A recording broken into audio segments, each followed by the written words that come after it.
तुम्हारे बाद मैंने खुद को पहचाना, छोड़ दिया खुशियों की पहचान, भूल गया। जिंदगी एक साए बन गई है, जो धूप में भी उदास रहती है।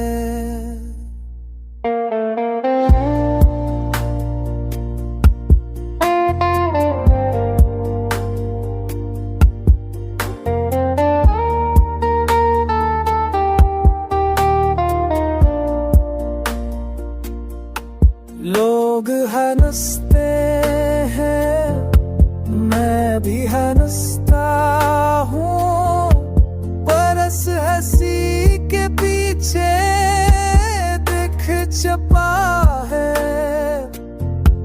हर मुस्कुराहट में एक फरियाद है,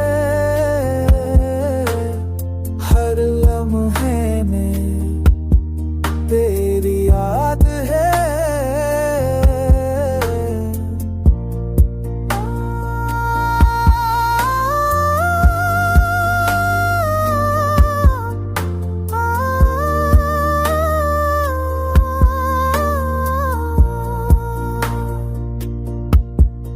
मैं अब भी वो खत संभाले बैठा हूँ,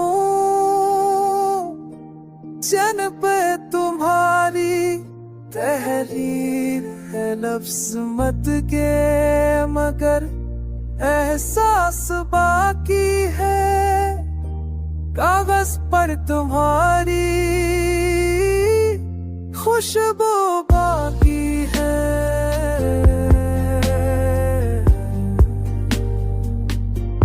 शायद यही मोहब्बत है, जो खत्म होकर भी खत्म नहीं होती, जो बछड़ कर भी दिल में रहती है, जो दर्द बनकर सांस लेती है।